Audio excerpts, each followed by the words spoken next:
You Lutherans talk about faith a lot. Does it have to be blind faith? Hi, my name is Ted Rosenblatt, and this is Talks with Dad Rod. I'm here with my dad, Dr. Rod Rosenblatt. Dad, blind faith, faith in anything, faith in, you name the subject, and you name the object. And we sinners, we people tend to go that way. And then we Lutherans come in, and you in particular, being a student of Dr. Montgomery, enter into a different kind of discussion about faith and the Christian faith in general.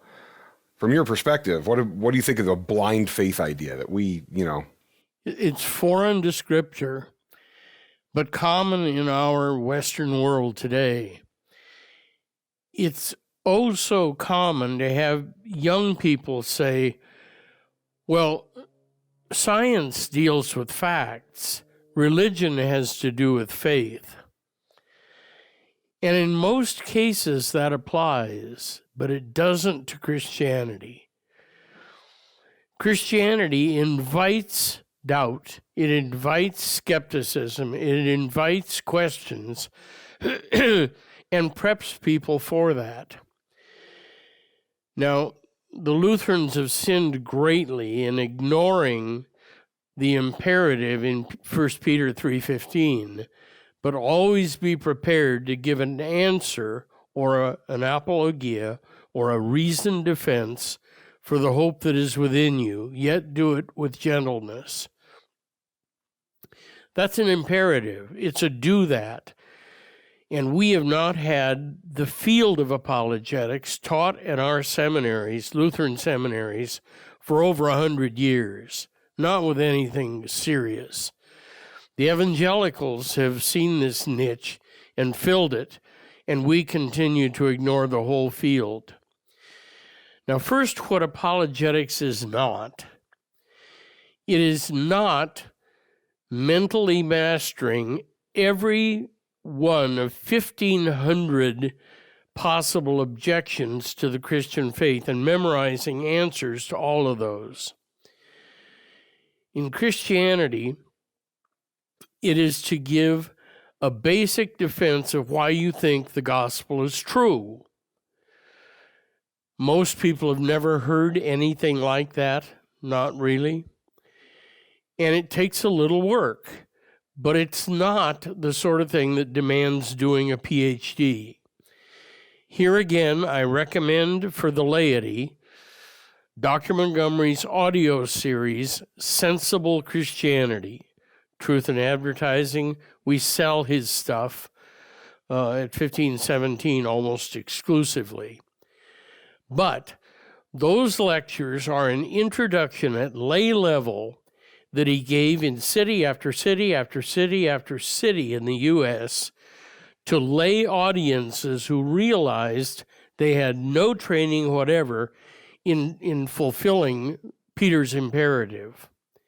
So it's an introductory level course and stays with the basic argument from fulfilled prophecy, especially messianic prophecy, and miracle. All of Jesus' miracles, the Gospels as dependable biographical material on the subject of Jesus, and working from there to his miracles and culminating in his resurrection from the dead, to which he pointed before he was killed. That case is possible to do in a very short manner of time and can be memorized. I can't recommend highly enough that those audio lectures be available in church libraries for people to check out, or a USB drive, something, so they can try out listening to that set. Where do we end up going when we don't have these resources? There's a vacuum that's sort of created when we aren't addressing the imperative in the way you're describing it. Well, you're saying reasoned defense, and as soon as you say reasoned, yeah, and the people who are critical of the apologist's position would say, well, you're arguing people into the faith. And I've kind of tongue in cheek said, well, why did and I may have said this before on our show, why at Pentecost were the people who were speaking in tongues actually made so that they could hear, the people in their own languages heard these things being spoken. Yeah. Why would we need to understand what was being spoken at all? Right.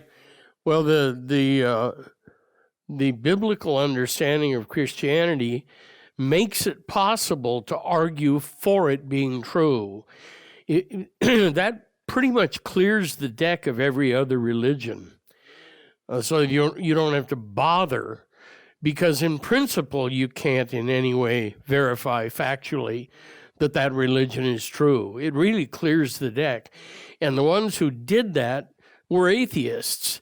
The analytic philosophers in England and the United States, primarily Cornell, and in those early days, they were providing, not knowing it, a way for Christians to defend the truth of the gospel. And there's an irony to that, but Christianity lends itself to this in a way that no other religion does. If you don't do it at all, people are comfortable with saying, oh, well, yeah, it has to do with faith, and they've chosen Christianity, but you could choose any. It doesn't matter because faith can't be verified. And Christianity, when read carefully, stops that. Yeah, it seems. I would expect in a time when we are suffering from decrease in deep thought on pretty much anything, let alone attention span on pretty much anything, given our technology, what we grow up, many kids in American schools going through and so forth, they aren't taught to think, as you said.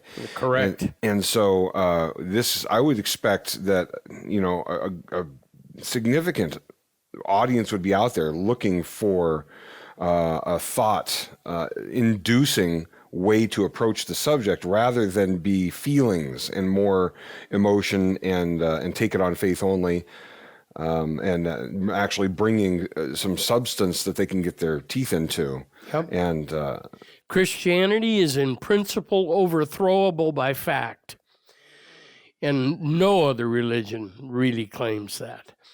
But 1 Corinthians 15 is one long, extended argument. It's an argument. 1 Corinthians 15, if Christ was raised, if Christ was not raised. It's worth reading.